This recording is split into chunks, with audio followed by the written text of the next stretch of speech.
Une émission sur Roberol, Riopel et Juan Mitchell. Même si l'heure est parfois à la désespérance, attendu que la frime gouverne et fait sa loi, même si les années dans lesquelles on s'avance ont la couleur du triste et du chacun pour soi, même si le bonheur n'est plus une évidence, mais semble s'éloigner à chacun de nos pas, même si l'on me dit que c'est perdu d'avance, que le monde est ainsi et qu'on n'a pas le choix, je me bats. Même si maintenant c'est être en résistance et risquer d'être seul que d'élever la voix pour dire sans relâche l'incroyable arrogance des plus riches que tout, des maîtres d'ici-bas, même si le normal c'est l'infinie souffrance des enfants décharnés aux yeux vidés sans joie, même si le correct se nomme indifférence, même s'ils parlent fort, ceux qui baissent les bras, je me bats. Je suis d'un temps d'espoir, d'un temps de délivrance, où l'on osait rêver, et les peuples là-bas faisaient tomber leurs chaînes et brisaient le silence. Oh, les jolis printemps, au parfum de lilas, devant nous se levaient des matins d'innocence. Plus jamais il n'y aurait d'humiliés, de parias, plus jamais d'esclavage et plus de violence. N'était-ce pas simplement raison? Dites-moi, je me bats.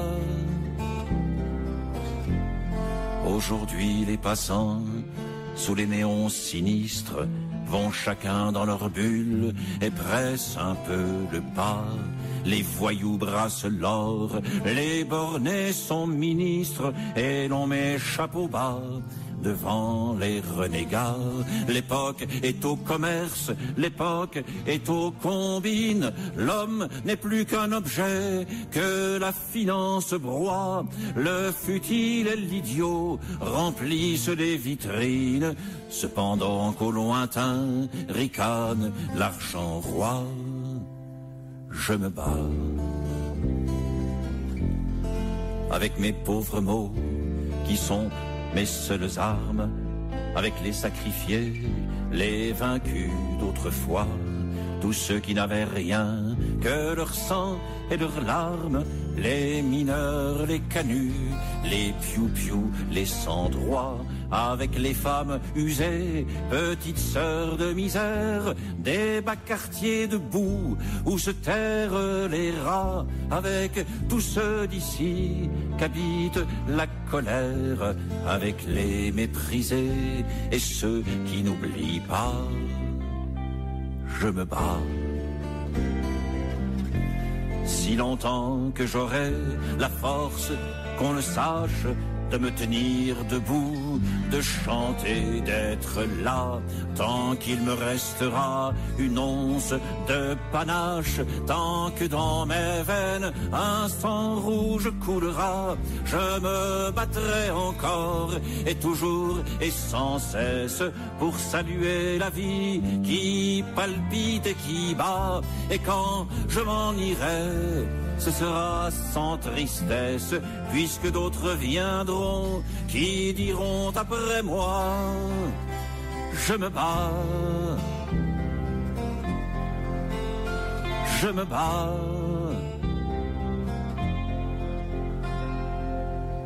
C'était Michel Buller, je me bats. Oui, et c'est Roberol, le peintre dont je vais vous parler maintenant, qui se bat, qui s'est battu, qui se battra plus maintenant, évidemment, puisque il a été un peu effacé des tablettes de l'histoire vivante pour regagner les vers de près du Grand Manitou. Enfin, c'est ce que pensaient les Indiens. Je suis pas forcément d'accord avec eux. Il disait, Roberol aussi, par exemple, la peinture existe, elle ne finira pas. Ça a l'air tout con comme ça, mais C'est un sujet de philo pour le bac. Car le beau n'est que ce degré du terrible qu'encore nous supportons, et nous ne l'admirons tant que parce que, impassible, il dédaigne de nous détruire. Voilà, c'est de Rainer Maria Rilke, voilà, dans la première élégie de Duino, et c'est une sorte de préface de Paul Audy, dont je voudrais vous citer quelques phrases. Certains peintres font davantage que peindre. À cela tient leur grandeur. Non seulement ils font des tableaux, larges ou ramassés, légers ou lourds, séduisants ou irritants, mais ils sont aussi à eux seuls, et toutes les fois que le tableau se fait, la peinture personnifiée. Et ça peut s'appliquer évidemment à Robérol et à Picasso, qui déclarait à la fin la peinture gagne. Il faudrait sans doute rétorquer, pour ce qui est surtout exigé d'elle, c'est de gagner la partie dès le commencement, au premier coup de brosse. Il s'agit que le tableau advienne, ad majorem picture gloriam. Voilà, c'est un peu Robérol, évidemment, à travers ces phrases, à travers ces mots, que ce texte de Audy nous sert, enfin, dans préface, je dis, de ce bouquin, de la dernière exposition de Robérol et Émoutier. La loi du changement comme processus ininterrompu du devenir et du dépérissement, du transitoire et du transformable, ce sont la défense et l'illustration correspondant chez Robérol aux séries, paysages, Madagascar notamment, mais de toutes, parce qu'il travaillait, Robérol, par série. Oui. Sa dernière série, d'ailleurs, ça s'intitule Néant. Ce sont les tableaux qu'il a fait l'année de sa mort, voilà. Il a peint comme tous les grands artistes jusqu'au bout. Voilà, Néant 1, Néant 2, que j'ai sous les yeux, parce que on est allé donc avec Dominique, on est allé piquer coup à Émoutier pour cette espèce de rétrospective dans l'espace Robérol, voilà. Et on a vu justement ce Néant 1, 2 et 3. Je pense que, enfin pour moi, le sentiment que j'en ai, c'est que ces trois peintures, en tout cas, sont quelque chose de nouveau dans l'œuvre de Robérol, et peut-être qu'il prenait là encore un autre départ pour l'aventure qui aurait pu continuer encore longtemps s'il avait vécu, et avec toujours des choses. C'est très nouveau, c'est très presque une peinture, on dirait de jeunesse, quoi. Il y a quelque chose dedans qui vraiment est très, enfin, c'est du Robérol, hein, il y a incontestablement, mais d'avoir introduit ce vide à l'intérieur de ces personnages, c'est quand même étonnant, c'est quand même la porte, on peut le dire, jeu de mots, la porte ouverte à une nouvelle histoire de son travail, de son œuvre, voilà. Donc avec Piquet-Court, on est allé à Émoutier il y a quelques semaines. Il y a combien de temps, Dominique? Il y a 3 semaines à peu près. 3 semaines, oui. Parce que cette salle, cet espace Robérol qui a été voulu par le maire d'Émoutier et son conseil municipal. Faut dire que c'est assez étonnant, parce qu'Émoutier, c'est une toute petite ville, hein, une toute petite ville du Limousin, voilà. Et ils ont fait là un acte absolument extraordinaire, une aventure hors norme, d'avoir voulu créer ce lieu, qui est magnifique d'ailleurs, tout simple, mais avec des lumières zénithales extraordinaires, voilà, avec une pelouse devant où il y a des sculptures, dont une énorme de Robérol, voilà, parce que je pense, en tout cas, qu'il est un grand peintre certainement, mais aussi un grand sculpteur. Voilà, c'est pas le cas de tous les peintres, hein. Dernièrement, j'ai vu quelques peintres, voilà, qui étaient intéressants aussi, mais qui s'aventuraient dans la sculpture, et le résultat n'est pas vraiment probant. Enfin bon, mais pour Robérol, oui. Et donc on y est allé avec Piquet-Court, je me répète. Et là, on a découvert donc ses dernières œuvres, et on a découvert aussi ses sculptures, des sculptures qu'on n'avait jamais vues. et quelques peintures aussi qu'on n'avait jamais vues, dont des peintures de jeunesse, ses premières peintures. Et alors là, je dois dire que, évidemment, on est à des années-lumière du Robérol qu'on connaît, du style de Robérol qu'on connaît maintenant. Ça n'a rien à voir. C'est très figuratif. Par exemple, comme les abattoirs de la Villette, une peinture de 48, 2 mètres sur 4 mètres 80 déjà quand même.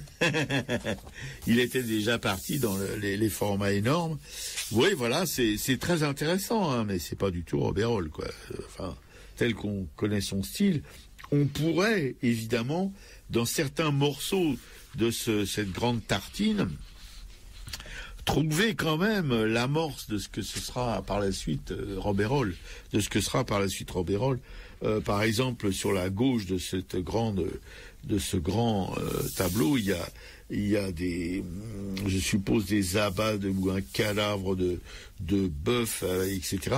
Ça commence et il y a eu aussi sur la droite une femme qui tient, peut-être la femme du boucher, je sais pas, qui tient dans ses bras ce qu'on croit une gigantesque paire de gonades avec un gigantesque pénis, mais bon, voilà, ça peut donner une indication de ce que sera Robérol par la suite, voilà.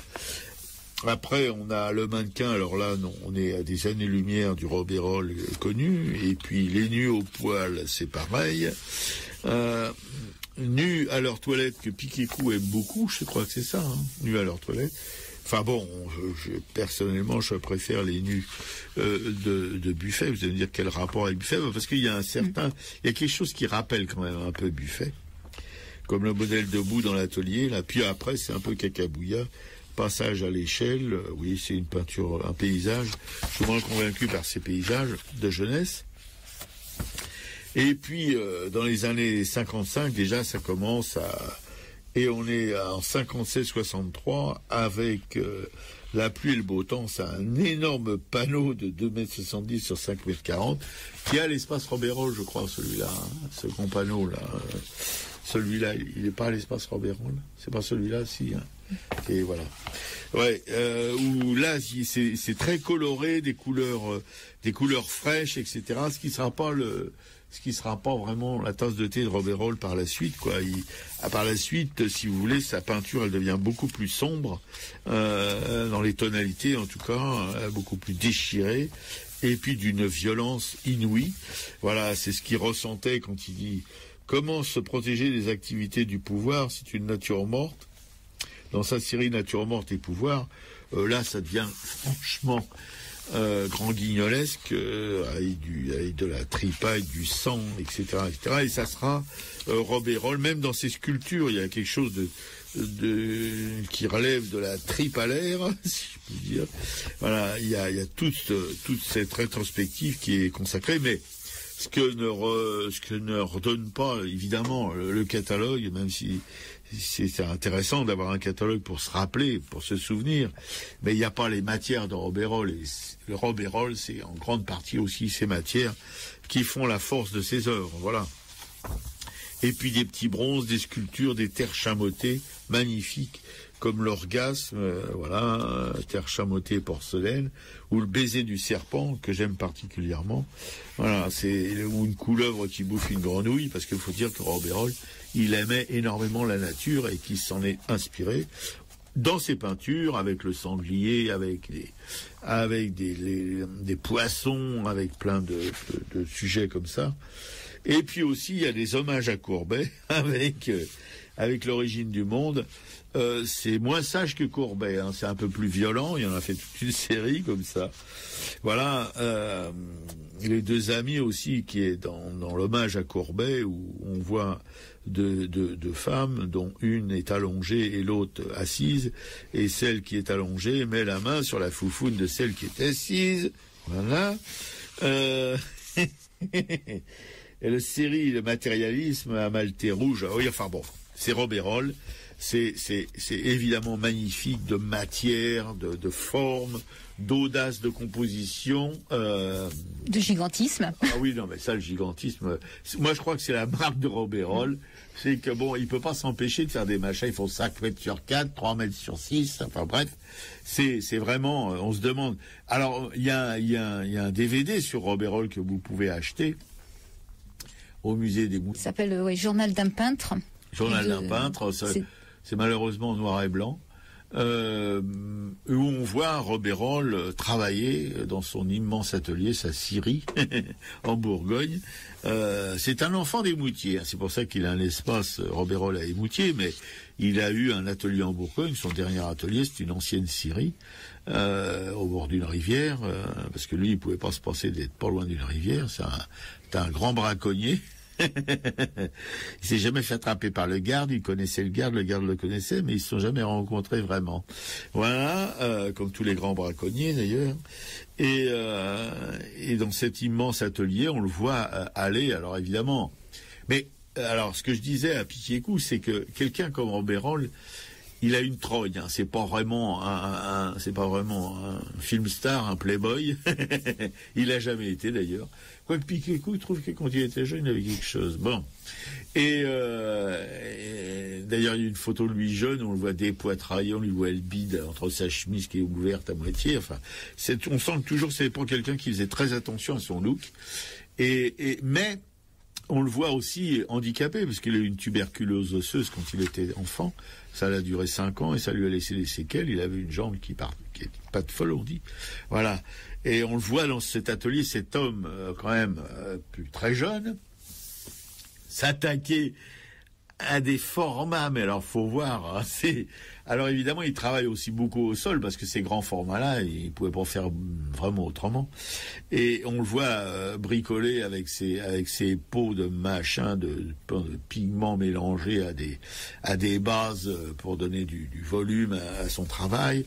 On le voit patouiller avec cela. Fallait voir ses mains, mais c'était des mains. Vraiment des mains de paysans, puis alors avec des ongles noirs, des mains crevassées, des ongles, des pognes, comme on dit, voilà. Il patouille là-dedans avec ses mains, etc. C'est quelque chose, faut voir, quoi. C'est quand même une leçon de, moi, je dirais pas de peinture, mais une leçon de vie, quoi. Parce que, je répète, je reviens sur ce que je disais peu avant, ça trogne. Mais enfin, c'est une trogne qui respire, comment dirais-je, il n'y a pas de truc, il n'y a pas de vice, il n'y a pas de choses comme beaucoup d'artistes qui sont un peu tordus. On sent quand on les regarde que tout n'est pas très clair, voyez-vous. C'est pas Picasso, c'est pas des gens comme ça un peu limite dans l'humanité, quoi. Lui, c'est l'humanité. D'ailleurs, sa peinture, c'est une peinture humaine. Voilà, c'est parce qu'il s'est battu toute sa vie pour l'humanité, justement. Tous ces titres d'œuvres ont un rapport avec ce qu'on fait subir à l'humanité, avec son humiliation permanente, les tortures qu'on lui fait subir, mais pas qu'à l'humanité, à la nature et aux animaux aussi, voilà. C'était son combat, le combat de toute sa vie, traduit dans sa peinture, une peinture qui est violente, mais pas. C'est encore une violence qui touche à des choses en nous qui sont de l'ordre, je crois aussi, de l'espérance, de la naïveté, de l'espoir de quelque chose de meilleur, de plus beau, de plus vivable, quoi. Voilà, c'était le combat de Robert-Roll, qu'on a associé aussi à Riopelle et à Mitchell, parce que c'est la même génération, ils se sont fréquentés, etc. Mais pour moi, Robert-Roll se détache de ces deux amis, Riopelle et Mitchell, par justement cette beauté humaine. Voilà, c'est un bel être humain. Les autres, c'est plus difficile, hein, c'est moins évident, quoi, pour moi. Ouais, surtout chez Riopelle. Enfin, tu vas en parler un petit peu après. Ouais. Voilà. Voilà, qu'est-ce qu'on peut dire de plus? Moi, j'ai envie de reparler de ce tableau que j'aime vite fait, de le nommer au moins. C'est l'hommage, c'est le Cyclope, quoi. Cet hommage à Paul Guingois, quoi, ce résistant du Limousin, qui est en permanence à l'espace Robert-Roll, lui. Ouais, toujours au même endroit. D'ailleurs. Toujours au même endroit. Ouais. Et à côté d'un plâtre de Robert-Roll, d'ailleurs, un plâtre qui a servi à faire, c'est la sculpture qui est devant la centrale nucléaire de. Ah oui, à Chooz, là. Oui, à Chooz. Ouais. C'est Prométhée, voilà, Prométhée, une sculpture de Prométhée. Il y a le plâtre, il y a une partie du plâtre de ces sculptures qui est à l'espace Robert-Roll. Oui, Oui, Guingois, il y a une photo d'ailleurs de lui dans le bouquin, là, avec Guingois, ils sont en train ils vont se pochetronner au champagne, tous les deux. Enfin, c'est ce qu'on voit, mais rappelez que Paul Guingois, c'était un immense résistant du Limousin, voilà, qui a vécu jusqu'à pas d'âge, je sais même pas s'il est mort, d'ailleurs, voilà, et qui était donc un ami de Paul Robérol. Paul Robérol avait des amis de cette trempe, et c'est pas n'importe qui, des gens comme Guingois vont pas aller se mouiller avec des pencus, hein, voilà, c'est parce que je répète encore. Et alors, c'est moi si je l'avais pas dit déjà, ça, mais il y avait à Saint-Paul-de-Vence, là, Aimé Magde, qui était interviewé par Jacques Chancel dans une émission de Chancel qui était une émission célèbre, dont je me souviens plus du titre. Enfin bref, vous connaissez tous ça. Et il y a Paul Chancel qui demande à Aimé Magde, qui avait évidemment, lui, découvert des artistes extraordinaires, puis qui a exposé chez lui Bacon, qui a exposé Freud, et des gens comme ça, enfin bon, voilà. Et il lui demandait, mais quel est l'artiste, d'après vous, qui restera dans l'histoire? Et spontanément, Aimé Magde a dit Robérol, voilà.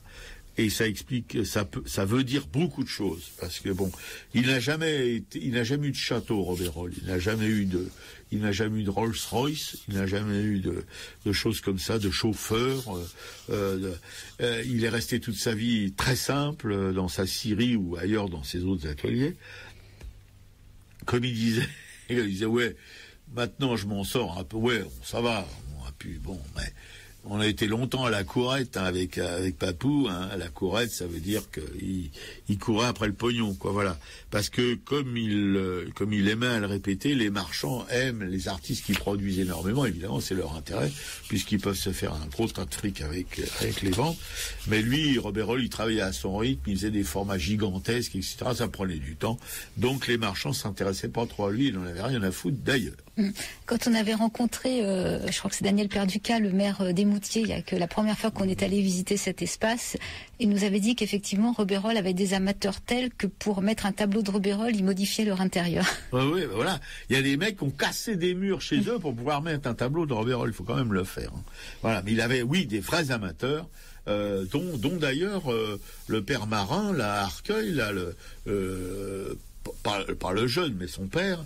D'ailleurs, j'avais discuté avec le jeune, là, qui m'avait filé un bouquin, justement, qui parlait de Robérol, voilà, et le père, donc, de Marin, le fondateur de cette Mecque des artistes, s'appelle ça comme ça, avec ce grand tube de peinture comme enseigne, et ben, c'était un ami et un amateur de Robérol. D'ailleurs, chez Marin, vous pouvez voir un immense Robérol dans l'escalier qui monte à l'étage où il y a les peintures et tout ça. Voilà.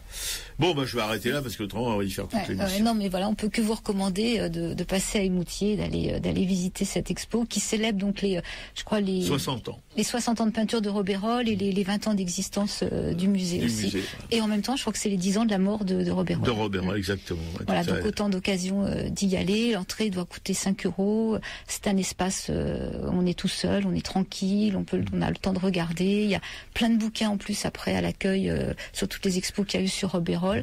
Une belle série de DVD aussi sur d'autres artistes dont on parle souvent comme Rustin, comme Bourgeois, la sculptrice, Louise Bourgeois. Enfin, il y a plein de choses intéressantes. Et aussi les artistes dont on va vous parler, Riopelle, peut-être Mitchell, je sais pas, je me souviens pas, mais Riopelle, je le sais, oui.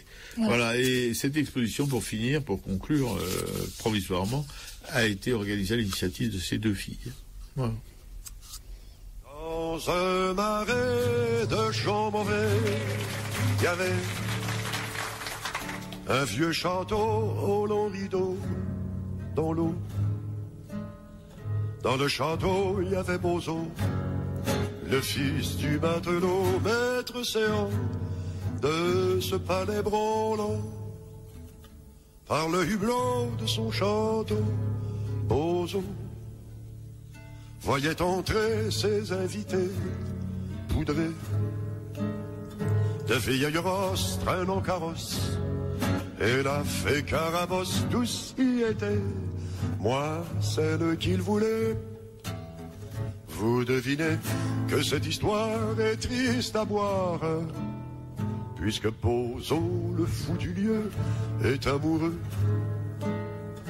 Celle qu'il aime n'est pas venue, c'est tout entendu. Comprenez ça, elle n'existe pas. Ni le château au long rideau dans l'eau, ni musicien vêtu de l'art très fin. Y a que Bozo vêtu de peau, le fils du matelot qui joue dans l'eau avec un vieux radeau. Si vous passez par ce pays la nuit, y a un fanal comme un signal de balle. Dans ses chantés, bras sont lancés afin de consoler pauvre Bozo, pleurant sur son radeau. C'était Félix Leclerc qui interprétait Bozo. Racaille, Paul Visseguet, Robérol, Riopelle et Mitchell. Voilà, on a fait donc Robérol. C'est encore moi qui m'y colle? Bon, oui, bon. Vous allez encore vous farcir Euro pour vous parler de Riopelle. Riopelle, qui était un pote à Robérol. Ils allaient tous les deux en Canada, là. Riopelle, qui est canadien, qui entraînait Paul Robérol au Canada pour pêcher la truite dans les fleuves canadiens. C'est autre chose que les rivières françaises. Voilà, mais Robérol aimait beaucoup les rivières françaises. Et Riopelle aimait beaucoup la France. Il est arrivé en France par le Havre, je crois. Il a remonté la Seine en bateau. Il s'est posé à Paris et il a pu quitter Paris pendant un bon bout de temps. Voilà, où il a accompli la majeure partie de son œuvre. Voilà. Où il a dû faire la connaissance, évidemment, de Paul Robérol. Riopelle, bon, je suis assez partagé sur son travail et même sur le personnage, parce que au contraire de Robérol, il aimait bien bon, Robérol devait aimer le fric comme tout le monde, mais il en a jamais abusé, il en a jamais eu trop non plus. Mais Riopelle, par contre, on a eu beaucoup et ça se voyait dans son train de vie. Voilà, c'est la seule chose. Enfin, c'est une chose qui me pose toujours des questions. Pigeco aussi, qui a une dent contre certains artistes qui avaient des manoirs et des Rolls-Royce. Et c'était le cas dans Riopelle, il n'a pas eu de château, mais enfin bon, il avait quand même... Sauf que s'il avait une vie d'être humain, en tout cas, à des moments de sa vie un peu fastueuses, par contre, son atelier était totalement, d'après les témoins de l'époque, spartiate. Il y avait juste s'il n'a pas eu des ateliers somptueux non plus, comme certains aussi, les autres artistes qui étaient arrivés matériellement à quelque chose. Non, lui, c'était les ateliers, c'était des lieux de travail vraiment, pas de démonstration, voilà, où on marchait sur un sentier de journaux, puisque il y avait de la peinture. Si on marchait à côté des journaux, on s'enfonçait dans une pâte, dans une boue de peinture qui collait aux pieds. Voilà, parce que Riopelle, quand il peignait, il allait par terre, sur les murs et sur les verrières de son atelier. Voilà. Ouais, c'est sa fille qui raconte ça dans un documentaire, qu'elle était impressionnée petite par tous ces tubes de peinture qui ressemblaient pratiquement à des sculptures. Voilà, parce qu'il paraît-il qu'il n'utilisait jamais ces tubes en entier. Ça, je suis un petit peu quand même... Tout ça, pour des gens qui ont pas des moyens, qui ont des moyens limités, c'est un petit peu choquant. Il ne finissait jamais ces tubes de peinture, il les jetait. Il y avait des tas, mais vraiment, d'1 mètre, 1,50 mètre de haut, de tubes accumulés dont il ne se servait plus. Et puis pareil pour les cigarettes. Je peux comprendre pour les cigarettes, quand on travaille, souvent on éteint sa cigarette en cours de voilà, on ne va pas jusqu'au bout. On en gâche, mais bon, pour gâcher des cigarettes, c'est pas grave, mais gâcher des peintures, c'est pour moi un peu plus grave. Voilà. Ça, c'est des détails. C'est pas l'œuvre, mais peut-être que l'œuvre aussi se ressent de ce genre de choses dans l'œuvre de Riopelle. En tout cas, malheureusement, je n'ai jamais vu, si vous voulez, une œuvre en vrai de Riopelle, et ça, c'est difficile de parler d'un peintre, surtout d'un peintre abstrait, enfin abstrait, non figuratif, quand de parler de sa peinture où il y a des pattes, des empattements, où il y a des voilà. Si vous voulez, si j'avais dû vous parler d'Eugène Leroy sans avoir vu d'Eugène Leroy, j'aurais été encore plus embêté, je crois d'ailleurs. Mais quand on a vu un Eugène Leroy, on sait de quoi on parle. Et là, Riopelle, non. Mais si vous voulez, quand même, je suis un peu, je suis pas follement amoureux de ce que je vois en reproduction, en tout cas. Je trouve que c'est un peu lourd. Si vous voulez, je suis pas franchement emballé non plus par les couleurs. Pas toujours. Il y en a quelques-unes qui sont quand même sympas. Mais bon, à côté de Jean Michel dont Piquet vous parlait, qui était sa compagne pendant une vingtaine d'années, je trouve qu'il y a quand même une différence qui profite à Jean Michel, voilà. C'est-à-dire que c'était un peintre, on dit non figuratif, parce que lui, il disait que non, il n'était pas abstrait, qu'il y avait toujours quelque chose, si vous voulez, un peu comme Eugène Leroy, il partait d'une chose figurative et ils arrivaient à une chose qui semblait plus du tout figurative, voilà. Quoique chez Eugène Leroy, si on fait très très attention, on peut distinguer où on peut sembler distinguer une forme humaine sous l'épaisseur de la pâte, voilà. Chez Riopelle, c'est plus difficile quand même. Mais enfin, il dit, lui, que à chaque fois, il y a quelque chose de figuratif au fond de sa toile, sous les couches de sa toile. Bon, on veut bien le croire, mais je n'ai jamais vu vraiment cette chose-là en regardant les reproductions. Mais encore une fois, c'est réducteur, parce que c'est un artiste qui fait lui aussi des toiles gigantesques. Alors, quand une toile gigantesque est mise au niveau d'un livre qui est à peu près en format A4, un peu plus grand, un peu plus large, mais pas loin, c'est difficile, c'est quasiment même impossible. Réduire une toile de 3 mètres sur 4 à quasiment une feuille de papier A4, c'est quelque chose et des fois moins que ça. C'est un peu ridicule même, je dirais. Pour en parler, en tout cas, on peut parler que sur ce que les gens ont écrit sur lui ou sur l'impression qu'on a, comme ça, un peu subjective de ce qu'on regarde. Voilà, mais bon. On peut pas non plus aller au Canada, c'est pas tout à fait possible pour nous en ce moment, en tout cas, tant qu'on n'a pas gagné beaucoup d'argent.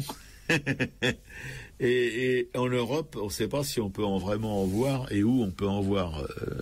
On n'est pas tout à... Alors si les auditeurs connaissent un endroit où on peut en voir en France, on est preneur. Hein, on verra si on peut se bouger. Voilà. Enfin, une sacrée bête de travail aussi. Hein, oui, il explique que quand il se met sur un tableau, il peut rester enfermé pratiquement 2 jours et 2 nuits, et alors là, pour le coup, sans boire, sans fumer, et faire simplement travailler, quoi. Et son truc, il finit au bout de 2 jours, 3 jours, c'est fini. À partir du moment où il se recule de son œuvre pour la regarder, c'est qu'elle est terminée. Voilà, il ne revient non plus jamais sur un boulot. Ça, il y a quelques artistes comme ça. Comment il s'appelait mon peintre préféré, Chaim Soutine, était pareil. Il revenait jamais sur une peinture. Il peignait beaucoup plus vite, il peignait les plus petits formats aussi, il faut dire que Riopelle, oui, il était comme un espèce de moine dans son atelier, spartiate, je répète, et quand il pouvait pas arrêter un truc et puis recommencer après, non. Il faisait, mais comme il faisait, évidemment, que je vous dis, des formats gigantesques, évidemment, il pouvait pas s'arrêter tant qu'il n'avait pas le sentiment d'avoir fini, de tout avoir recouvert, en tout cas. Et voilà. Et donc, oui, mais il pouvait s'arrêter de peindre pendant 2-3 ans aussi, voilà. Il peignait vraiment que quand il ressentait le besoin impérieux de le faire. Mais il ne peignait pas du tout dans la routine, voilà. Ouais, et donc effectivement ce point commun entre Roberol, Riopelle et Johann Michel, c'est ce rapport à la nature dans leur peinture. Absolument, oui. Oui, parce que lui il disait qu'il peignait qu'il peignait la nature. Roberol aussi, d'ailleurs Roberol on le voit. Riopelle c'est plus difficile à voir, mais en tout cas Roberol on le voit avec le sanglier, on le voit avec plein il a pas même des grenouilles, des machins, tous les animaux qu'il connaissait. Pour Riopelle, c'est plus difficile à voir, mais il revendique en tout cas, ça en tout cas. Et une chose très touchante aussi dans sa vie, avec cette compagne complètement folle dingue comme lui, d'ailleurs ils picolaient tous les deux comme des... beaucoup. Ils ne se voyaient qu'en dehors de leurs ateliers, parce qu'ils ne travaillaient pas ensemble, chacun avait son atelier. Ouais, ils ne vivaient pas ensemble non plus. Ils ne vivaient pas ensemble non plus, ça aurait été infernal, je pense, parce que quand ils se voyaient déjà, c'était pas triste. Et bon, donc au bout d'une vingtaine d'années, un peu plus, il a quitté cette femme extraordinaire et pour partir avec celle qui gardait leur chien. Il a fini sa vie, je crois, avec. Voilà, une compagne. Dans l'île aux Oies, il est reparti, il est reparti au Québec. Il est reparti à Montréal, je crois, enfin, pas très loin. Ouais, mais il travaillait, il avait plusieurs lieux. Il avait plusieurs îles. Il y avait 3 îles au moins où il avait une maison, dont un manoir, enfin bon. Le Macpherson, voilà, le manoir Macpherson aussi. Ah oui, il avait aussi un manoir, voilà. Alors tout ce qui nous plaît. Ouais. Alors pour ce que tu dis, alors c'est les critiques qui disent ça, parce qu'après on peut toujours raconter pour fabriquer une vie par rapport à ces voitures de course, ces Bugatti, par rapport à ces voiliers, par rapport à cette ivresse un peu de vitesse et tout. Ils expliquent qu'il a eu toujours un rapport à la mort qui est assez prégnant, parce qu'il a perdu quand il avait 7 ans. Il a son jeune frère qui est mort et qu'il a été profondément marqué par ça, et qu'en plus son père était, je crois, au départ menuisier, même si après il a eu une avancée sociale. Il était au départ menuisier. Son grand-père faisait des cercueils, et que déjà petit il travaillait avec son grand-père sur les cercueils. Donc ils expliquent cette vitesse et tout ça par ce rapport à la mort. Il est toujours un petit peu en conflit, a toujours cherché un petit les limites, quoi. Voilà. Bon, je vais maintenant laisser Piquicou parler de Joan Mitchell, parce qu'autrement elle n'aura pas le temps d'en parler. Et comme elle adore cet artiste, c'est vrai que moi aussi j'ai été assez convaincu par ce que j'ai vu d'elle, même si c'est que sur un livre aussi. Mais même sur les livres, ça se défend mieux, à mon avis, que le travail de Riopelle.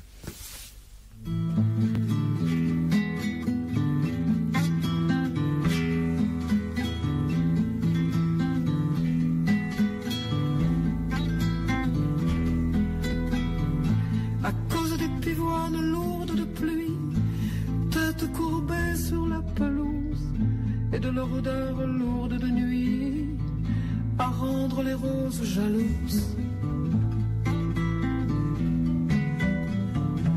Je ralentis, je regarde.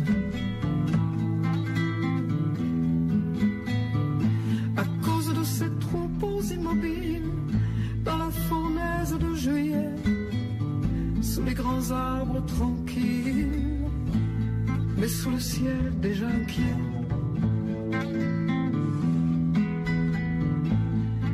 Je ralentis et je regarde. À cause de l'orage au loin qui s'affaire, couleur d'ardoise, parfum d'étain, sur la dorure des blés en prière, le dos rond de tous leurs grains.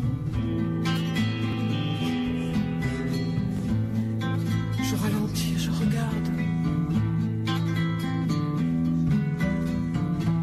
À cause de ce creux dans la colline, aussi tendre qu'un lit défait, et du vent dans les herbes qui dessinent la maison où l'on s'aimerait. Je ralentis et je regarde. À cause de cette flèche rousse surgit du long bois frissonnant, renard furtif au pas de course, échine oblique de brigand. Je ralentis et je regarde. À cause de cette plaine labourée, silencieuse comme un livre ouvert, ligne tracée non rédigée, préface de brume signée l'hiver. Je ralentis, je regarde. À cause de cette buse sur le piquet, sentinelle de terre gelée, et de son œil doré où apparaît comme une lampe qu'on vient d'allumer.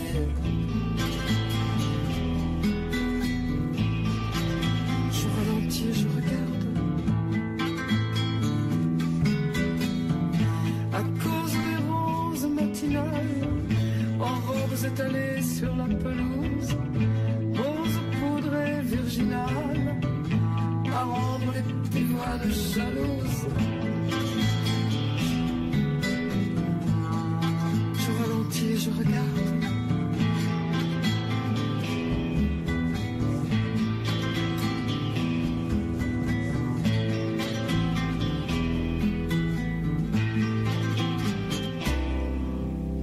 C'était Béatrice Tang qui interprétait À cause des pivoines. En Rancaille, pour l'édition qui se termine, qui est encore consacrée à une artiste, Jean Mitchell, voilà, une artiste féminine américaine, compagne d'Ori Opel pendant un quart de siècle, et dont va vous parler tout de suite la camarade Pétécou qui l'adore. Ouais, que j'ai découvert en fait à force de en cherchant des infos, des bouquins. Effectivement, j'ai découvert son boulot et j'ai trouvé ça assez super. En plus, sa personnalité m'a beaucoup touchée, quoi. Donc Joan Mitchell, c'est une américaine, elle qui est née à Chicago en 1925. Alors les critiques d'art, la classe dans la deuxième génération des expressionnistes abstraits. Donc elle est née dans un milieu qui était stimulant artistiquement, que ce soit autour de la musique, de la littérature et de la poésie ou de la peinture, à savoir que sa mère écrit des poèmes et des récits, que son père est médecin et qu'il l'emmène dès son plus jeune âge dans les musées pour qu'elle découvre ainsi Cézanne, Van Gogh, Matisse, Kandinsky. Elle étudie la littérature anglaise et l'art et elle peint très jeune à l'aquarelle en plein air. Ensuite, elle voyage à New York, elle voyage en France, dans le Lavandou, et puis elle a 25 ans et elle retourne s'installer à New York, et là elle rencontre De Koenig et Franz Klein qui l'initient à l'expressionnisme abstrait. Elle est ensuite admise à l'Artist Club, donc pour une femme c'est une prouesse, très peu de femmes étaient admises à cet Artist Club, et 2 ans après, elle tient sa première exposition personnelle à New York. Elle repart ensuite à Paris et cette fois-ci, elle fait la rencontre de Sam Francis et de Jean-Paul Riopel, avec lequel elle passe donc 24 années de sa vie. Donc, comme tu le disais, Robert, ils ne vivront jamais ensemble, mais ils habiteront toujours à proximité l'un de l'autre, que ce soit à Paris ou alors ensuite dans la maison qu'elle achètera dans le Vexin. D'ailleurs, ils se verront tous les jours, ils dîneront et ils boiront donc aussi beaucoup ensemble, quoi. Et donc, Joan Mitchell alterne la vie new-yorkaise et la vie parisienne avant de prendre donc son atelier à Paris pour s'y installer définitivement. Donc, son galeriste, elle a un galeriste aux États-Unis et un galeriste à Paris. Son galeriste parisien, il s'appelle Jean Fournier et elle travaillera avec lui tout au long de sa vie. Et quand sa mère meurt, donc elle peut acheter une maison à Véteuil, c'est une maison dans laquelle a vécu Monet avant de s'installer à Giverny. Donc Véteuil, c'est un petit village des bords de Seine à côté de Mantes-la-Jolie. Alors Joan Mitchell est exposée à New York, à Paris au musée d'art moderne. Elle est plusieurs fois récompensée.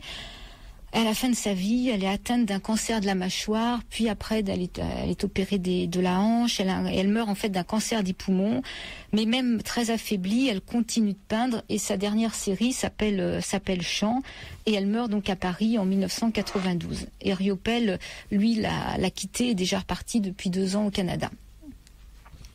Donc la peinture de Joan Mitchell en fait est en lien permanent avec la nature, qu'elle observe continuellement. Et ce qu'elle fait, elle traduit principalement toutes les émotions ressenties devant un paysage ou un jardin. Elle ne recopie pas, elle ne se représente pas elle-même, mais c'est simplement toutes ces émotions. Et à son arrivée en France, elle s'intéresse aux réflexions sur la couleur qu'ont mené Monet et Van Gogh. Et Van Gogh est celui qu'elle admire par-dessus tout et dont elle se revendique. Elle lui a même dédié une série de toiles qu'inspirée par les tournesols.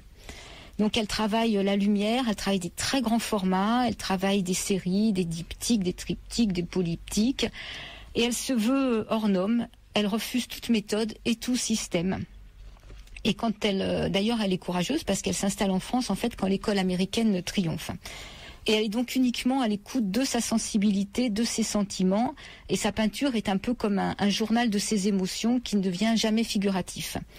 Et les séries qu'elle peint portent toujours des titres qui évoquent la nature, comme Cyprès, Rivière. Alors Rivière, c'est en référence à la Seine qu'elle a chaque matin devant sa fenêtre, ou alors Champs ou Grande Vallée, ou alors des références musicales. Joan Mitchell était quelqu'un de très cultivé. Et la toile, sa dernière série, donc c'est la toile Chant, qui ont été peintes juste avant sa mort. Et ça, c'est une période qui est vraiment marquée par sa souffrance physique et la perte d'être cher. Et sa palette, elle est empruntée au paysage. Donc elle va utiliser le vert, c'est le vert des arbres, le jaune de la lumière, ou des genêts, ou des tournesols, ou des champs de colza. Le bleu, ça peut être le bleu du lac de Chicago de son enfance, ou celui du ciel. Et sa peinture est une peinture très gestuelle qui engage tout son corps, qui est dans une réelle dépense physique. Alors Joan Mitchell était très sportive dans sa jeunesse, donc elle a les ressources physiques pour maîtriser cette énergie et la porter sur la toile. Donc elle donne des coups de pinceau qui sont secs, vigoureux, donc sa main travaille dans tous les sens, nerveuse et vigoureuse justement. Elle met beaucoup de pâte aussi. Et elle peint de mémoire, elle peint à la verticale. C'est pour ça qu'on peut voir aussi pas mal de coulures sur ses toiles. Elle est très concentrée, elle écoute de la musique, que ce soit de la musique classique ou du jazz. Et elle aime travailler dans le noir, alors soit la nuit, soit les rideaux fermés. Et elle fait en permanence donc des allers-retours entre le tableau et le fond de son atelier. Et elle vérifie seulement le lendemain le rendu de son travail. Voilà, en gros, comment on peut parler un petit peu de Joan Mitchell. Oui, c'est peu. Hélas. Il y a Siri Oswald qui avait écrit un bouquin dont on avait parlé dans l'émission Araka il y a quelques années, qui s'appelle Les mystères du rectangle, où elle évoque Joan Mitchell dans un des chapitres de son livre, et j'ai malheureusement pas pu emprunter ce livre. Donc je pense que c'est intéressant d'avoir la vision aussi de Siri Oswald, qui est une écrivaine, mais qui s'intéresse beaucoup à l'art. Oui. Et je voulais juste faire un autre petit paragraphe donc sur Roselyne Granet. Pourquoi Roselyne Granet? Parce que c'était une amie de Jean-Paul Riopel, qu'elle est sculptrice, et que elle a une sculpture de Jean-Paul Riopel qui est exposée à Montréal. Roselyne Granet, donc c'est une sculptrice pastelliste qui est née en 1936 à Paris, qui a étudié à New York et qui a travaillé à la Grande Chaumière dans l'atelier d'Ossip Zadkine.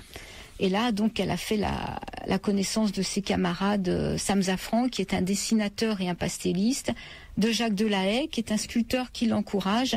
Et en 1959, elle met sur pied une fonderie à Meudon, où elle s'y installe. Elle travaille dans son hangar et elle va travailler donc dehors à quelques pas de l'atelier de Rodin. Donc, initiée donc à la sculpture dans l'atelier d'Ossip Zadkine, elle commence à travailler la terre, puis après le plâtre ou la cire, dans l'idée éventuellement de faire du bronze ou de la résine. Alors dans ses premiers travaux, elle fait un travail où il y a beaucoup d'empreintes, de feuilles, mais maintenant elle a un travail qui est beaucoup plus dépouillé et qui est consacré au mouvement, à la vie, à la recherche des limites de l'équilibre. Donc elle travaille à partir d'une scène qui la touche, comme par exemple un couple qui va s'embrasser sous un parapluie, voilà, qu'elle va mettre donc après en sculpture. Elle dit qu'elle aime bien mettre du vide dans ses sculptures, qu'elle aime aussi cette lumière et l'ombre qui amène par la suite la lumière. Et avant, elle avait des sculptures abstraites et non figuratives, mais que maintenant, son travail est principalement lié à la figure humaine. On peut voir, donc j'ai mis, toujours pour ceux qui ont l'avantage d'avoir Internet, une petite vidéo qui fait une dizaine de minutes. On la voit nous expliquer son travail et préparer une exposition qu'elle a faite dans la mairie du 10e arrondissement en 2008. L'avantage de cette exposition, c'est que ça touchait un public, justement, qui n'est pas un public habituel des musées, c'est un public qui est beaucoup populaire, quoi. Donc c'est une grande amie de Jean-Paul Riopel qu'elle a sculpté plusieurs fois. Donc on peut le voir en petit modèle, les yeux, les bras croisés, les bras ouverts. Et il y a donc cette grande sculpture qui est à Montréal. Donc elle a aussi sculpté Jean-Paul Sartre dans la cour de la BNF. Enfin, et elle, dans son travail, on peut voir principalement donc des couples, effectivement, des gens qui sont en équilibre avec beaucoup de mouvements sur un pied, comme un couple qui danse, un coureur, un envol à trois, une course, une embrassade, enfin un homme qui est sur un genou et qui en fait tournoyer une autre. Donc c'est un mouvement qui est omniprésent et des sculptures que moi j'aime beaucoup. Ouais. Voilà. Oui, non, ça je partage l'engouement de Piqueco pour cette sculptrice. Revenir un peu sur Joan Mitchell pour dire que, comme Piqueco me demandait si j'avais quelque chose à ajouter, oui, que effectivement on sent dans certaines de ses œuvres l'influence de Van Gogh, particulièrement un grand triptyque là où ça finit à droite par une explosion de jaune avec les touches, elles sont évidemment beaucoup plus importante que celle de Van Gogh, mais c'est parce qu'elle travaillait avec des spalters et des trucs énormes, mais c'est la touche de Van Gogh, quoi. Et les couleurs aussi, et elle a fait des choses aussi sur les blés sa dernière peinture avec les corbeaux, j'avais remarqué dans le bouquin là, elle avait fait référence aussi à ce genre de travail.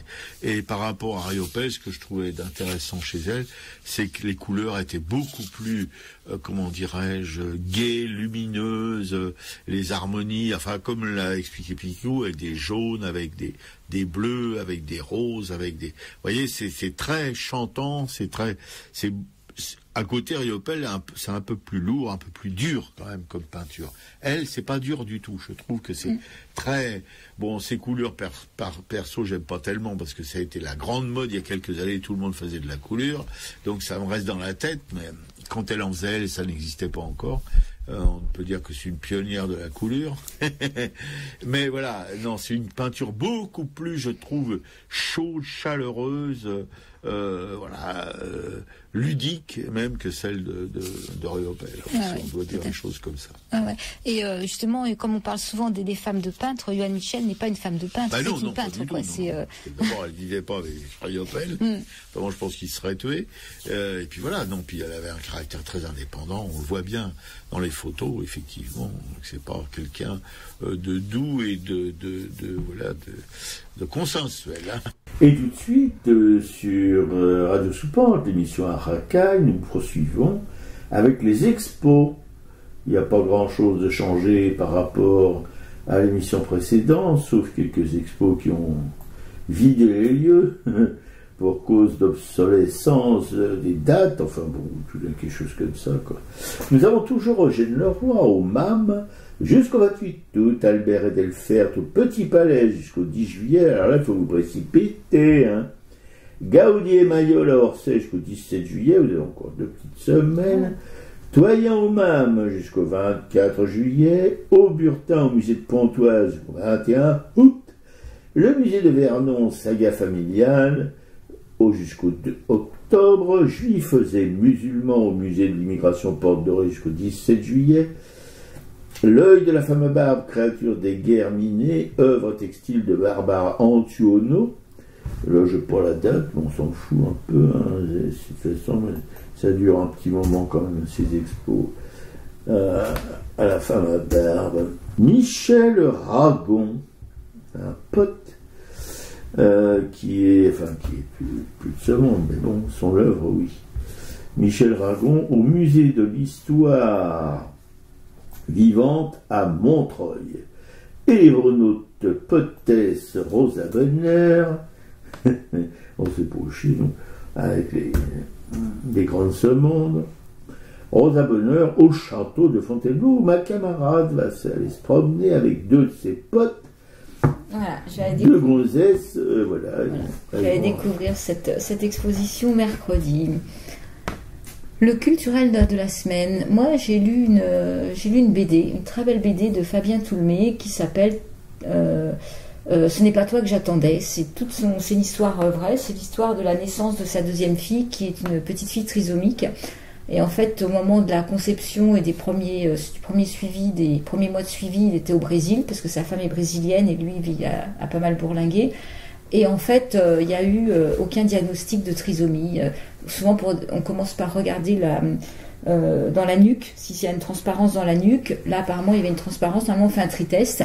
Le Brésil ne fait pas de tritest. Et en fait, il y a eu une accumulation de malchance, en fait, qui ont fait que la trisomie de la petite n'a pas été détectée. Donc, cette petite fille est née trisomique et les parents ne le savaient pas avant la naissance, quoi.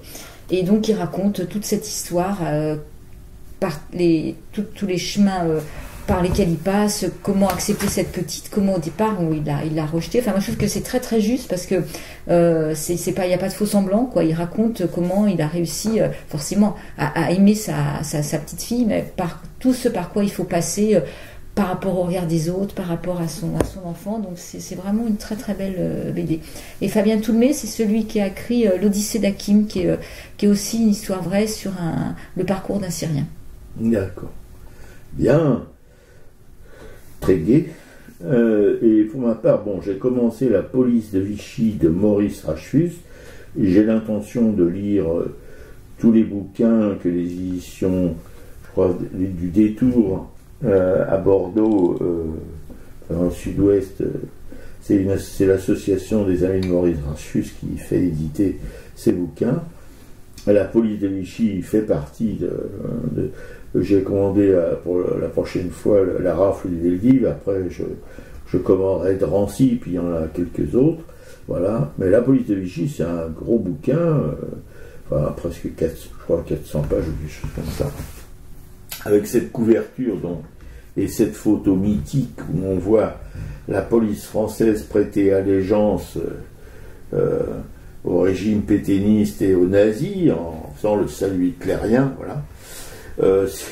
C'est assez crade, mais bon, il ne faut pas essayer d'oublier l'histoire, il faut vraiment l'affronter les yeux dans les yeux, hein, et les mains dans les poches trouées, voilà.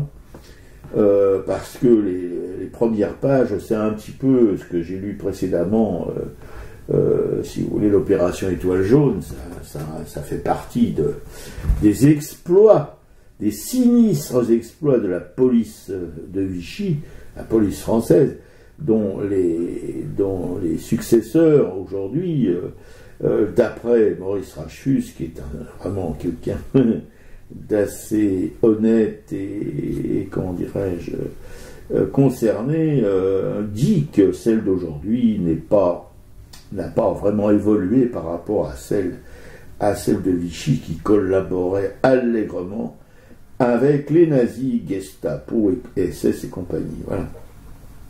Alors, si vous voulez, c'est pas un roman, c'est pas des romans, c'est une recherche historique sur des faits, avec des documents d'archives, etc., reliés par des petites réflexions de Dreyfus, mais c'est vraiment... Enfin, si on éprouve un intérêt pour l'histoire tout court, je ne veux pas parler seulement de cette histoire-là, mais de l'histoire en général, là on est gâté, parce que quand même, tout n'a pas été...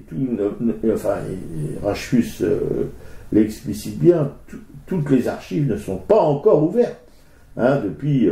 ça fait quand même plus de 70 ans, hein, que la guerre est terminée. Il y a encore des archives qu'on ne peut pas consulter. Même que des spécialistes ne peuvent pas consulter. Enfin, que les gens ne peuvent pas consulter, tout simplement. Peut-être quelques historiens qui mangent à la table des princes, mais des gens comme Dreyfus, niet. Voilà. Et on peut, pas le comprendre, mais on peut... imaginer pourquoi, parce que évidemment que ça jette, ça jette pas, ça ouvre les yeux sur les méthodes contemporaines de cette police française héritière de celle de Vichy, qui n'a pas varié dans sa conception de l'ordre. Ils ont des armes, ils sont formés à la bas comme je te pousse, et quand on investit un être humain d'un pouvoir, quel qu'il soit, eh bien, il n'en use pas seulement, mais il en abuse surtout. Voilà. Et eux, les flics français, on sait, pour avoir été dans des manifs un peu durs, on sait qu'ils n'hésitent pas à tirer à bout portant sur les gens avec leur flashball, leurs grenades offensives, etc. Bon, les gaz lacrymaux en pleine gueule et tout. Voilà, mais bon, tout le monde ferme les yeux, tout le monde se bouche les oreilles, parce que bon, ça fait pas bien de dire ces quatre vérités à ces mercenaires de l'ordre, parce que c'est pas des représentants de l'ordre, des mercenaires de l'ordre, qui voilà. Et je vous dis, la dernière manif auquel on a assisté avec mes camarades, c'est à la Nation. Et je le répète, où j'ai pu voir dans le dos de gendarmes, etc., des fusils d'assaut, des fusils de guerre. Et dans les fusils de guerre, on ne met pas des ballons de caoutchouc. Hein, voilà. Donc si on leur met des fusils de guerre dans le dos, ou entre les mains en tout cas, là ils étaient dans le dos évidemment, il ne faut pas que ça soit trop visible de la part des manifestants, mais nous, comme on était derrière eux, on a bien pu visionner tout ça. C'est pas pour... c'est avec l'intention peut-être un jour de s'en servir. Voilà, tirer à balles réelles sur des gens qui manifestent sans armes. Parce que je rappelle quand même que les manifestants ne sont pas armés. Hein, et qu'ils ont, pour les matraquer, des forces du désordre super armées, voilà, avec des armes létales. Ça, c'est Maurice Rachfus, hein, c'est la police de Vichy, mais je vous en dirai plus au fur et à mesure que j'en lis, parce que je n'ai pas l'intention de vous lâcher la grappe. Hein. Et que tout le monde se précipite chez son libraire pour commander les œuvres de Maurice Rachfus, qui est mort malheureusement, et qui écrivait souvent dans le monde libertaire. Et puis, alors donc, vous êtes toujours sur Radio Soupente, la station des Ravins sans foi, sans loi et sans courbet, qui émet depuis un Garnier et diffuse sur internet aracaille.fr. Et tout de suite, je vais saluer de la part de ma camarade aussi, parce qu'elle est solidaire, hein, nos amanches, je dois faire attention à ne pas sauter trop de lignes. Alors, Claude et André de la Nation, Karine dit Carinouzen de Montigny, oui, c'est ça. Claude et William, nos potes de Brest. Là, il paraît qu'à Brest, c'est la côte d'Azur, hein, même pire. On sait que c'est la côte tunisienne. Hein. Ah ouais, c'est une chaleur, un soleil qui grille tous les... Bon. Jean-Paul Souvraz, notre peintre, notre grand peintre, Jean-Paul Souvraz, de Coudekerbranche dans la banlieue de Dunkerque. Claudine, une camarade, ma camarade Péchécou, qui va aller avec elle d'ailleurs à Fontainebleau ce mercredi pour voir l'exposition Rosa Bonheur au château de Fontainebleau, oui. Corinne, Joël, Anne-Emmanuel et Frédéric, une petite bande de potes des artistes, dont un figure professionnel, Joël, qui passe le plus clair de son temps en Égypte. Il faut le faire quand même. Juliette Planck, une graveuse qu'on aime, émérite et tout, à Rochefort-sur-Mer en relégation, et qui anime une émission qui s'appelle l'émission de Juliette. La Bigaille. La Bigaille. Voilà, la Bigaille. Alors bon, c'est quand même une pointure, la Juju. Hein.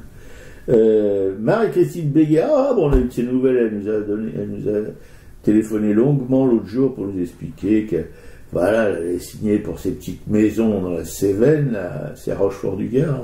Saint-Hippolyte-du-Gard. Saint-Hippolyte-du-Gard, voilà. Eh bien, on était contents, Marie-Christine, hein, voilà, surtout que tu travailles toujours comme avec une frénésie remarquable. Mais c'est bien, tu es une bosseuse. Agnès, alors Clément, un autre bosseur aussi, un fou de taille d'épargne, Vincent Van Gogh de la gravure, de taille d'épargne bien sûr, voilà, qu'on adore. Agnès Dubar, qui est revenue de Mongolie et qui va animer un stage en Bretagne, c'est les mêmes, comment dirais-je, on vous avait donné les indications et tout. Et Thierry Morciot, un graveur bruxellois qu'on a découvert à Saint-Maur, à une biennale de gravure, un grand camp de la gravure. Alice Amoroso, alors la plus jeune graveuse du monde en taille d'épargne, et peut-être la meilleure du monde aussi. Voilà, Raoul, un de ses potes qui est graveur en taille d'épargne et aussi sur bois ou sur lino, et qui a eu le premier prix de la fondation Taylor, le prix Matrix, voilà, c'est le champion. Pour 3 gravures magnifiques en couleur et tout, il faut voir le boulot, quoi. C'est des graveurs sur bois. Colette, Jacqueline et Nicole, 3 femmes d'artistes qui sont toujours dans le coup, malgré que leur loulou, ils ont pris la tangente, hein, voilà, l'ultime tangente, celle dont on ne revient jamais. Enfin bon. Liliane et Laurence, 2 écrivaines de polar, et puis il faut voir les polars. Malheureusement, Liliane, c'est un peu escampé, comme on dit, elle a laissé sa petite sœur Laurence toute seule, d'autant plus seule, la petite sœur Laurence, qu'elle venait de perdre son compagnon aussi, Bernard. Voilà, bon. Il y en a des fois qui les accumulent, hein, c'est quand même... Mais ça arrive, en général, ça arrive en escadrille, les emmerdes. Hein. Geneviève, notre sorcière bien-aimée, Michel Pelloual, un peintre du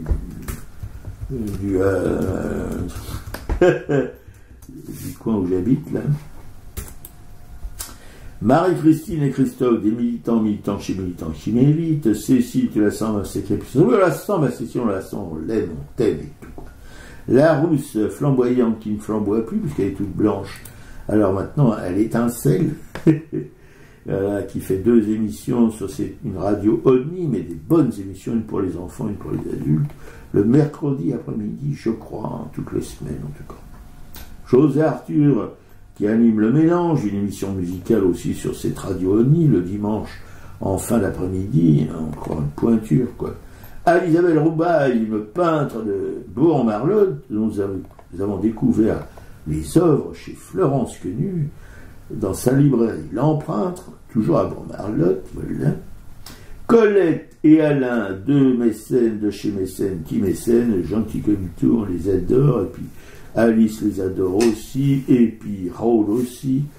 Voilà, tout le monde les aime. Florence, Dominique Paul Ardouin, une galériste dont on regrette évidemment la disparition, qui nous consolera pas. Voilà.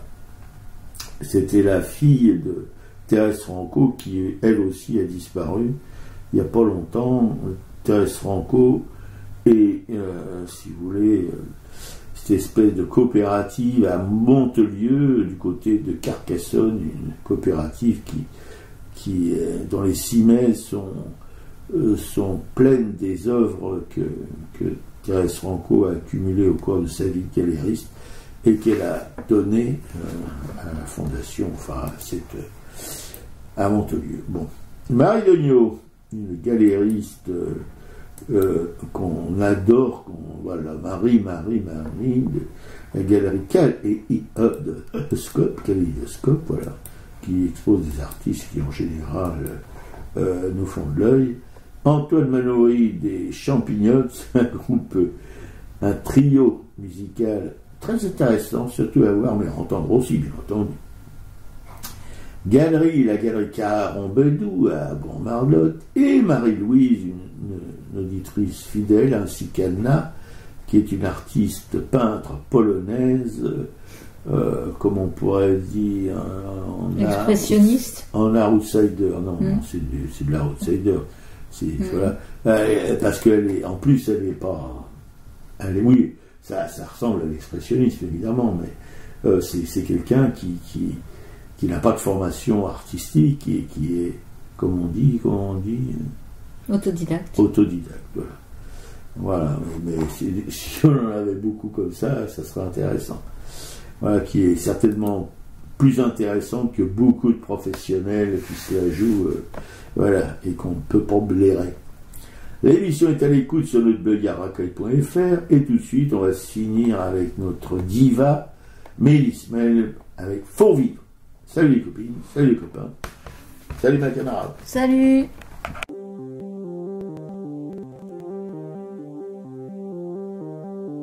Malgré l'écran suet une néant, c'est pour mieux nous manger enfants, et les silences et les boucans, faut vivre.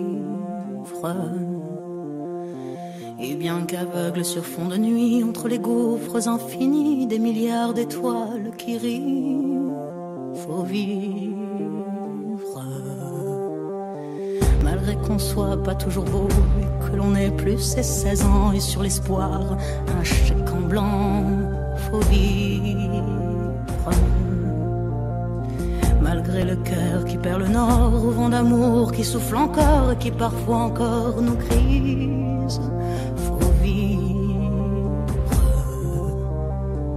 Malgré qu'on n'ait pas de génie, n'est pas Rimbaud qui veut Bardi, et qu'on se cherche un alibi. Malgré tous nos morts sans coquette qui errent dans les rues de nos têtes, faut vivre.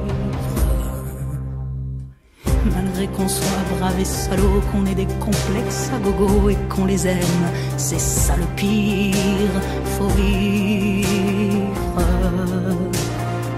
Malgré l'idéal du jeune temps qui s'est usé au nerf du temps et par d'autres pris en chantant, faut vivre.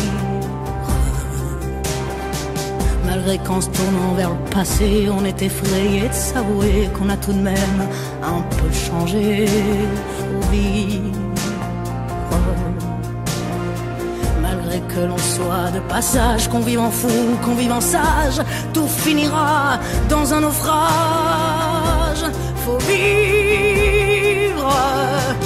Malgré qu'au ciel de nos poitrines, on nos sentinelles endormies, dans un bruit d'usine gémit. Le cœur aveugle qui funambule sur le fil du présent qui fuit. Faut vivre. Malgré qu'en nous un enfant mort si peu parfois remue encore comme un vieux rêve qui agonise. Faut vivre.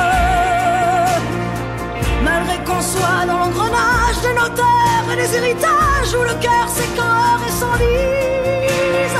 Faut vivre. Malgré qu'on fasse de l'humour noir sur l'amour qui nous en fera boire jusqu'à ce qu'ils nous disent au revoir. Faut vivre. Malgré qu'à tous les horizons, comme un point d'interrogation, la mort nous regarde d'un œil ivre. Faut vivre.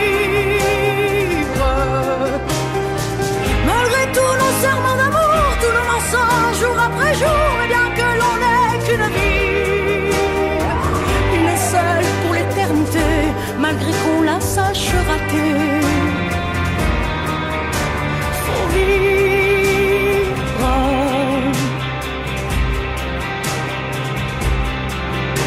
Faut vivre.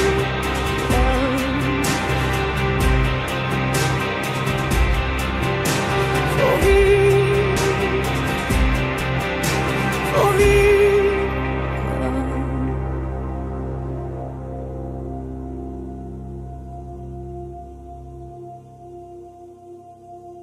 Faut vivre.